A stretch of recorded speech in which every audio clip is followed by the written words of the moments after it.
Guys, nakita niyo ba ito? 7 dahon ng bayabas at isang loya. Muna'y inyuhang lasoon pag kargado mo og kolesterol, pangpatanggal ni sa mga kolesterol. Labi na ka nang mabuntag nga mag-jogging ka, na dali ra ka hapuon, dali ra ka maluya, maglaso lang ka aning 7 ka dahon nga bayabas og luya. Mulay imong imuhang pabukalan og 10 minutes. Bukalan nimo, pagkatapos imuhaning imnon.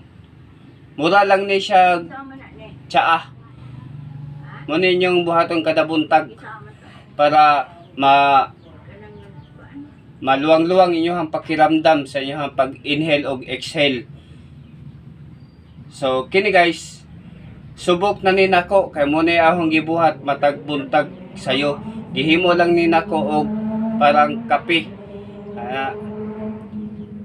Ang lasa ni guys, matagamtaman ra ninyo nga maayod siya, mapakiramdam sa inyo ang yung heartbeat ayo pakiramdam.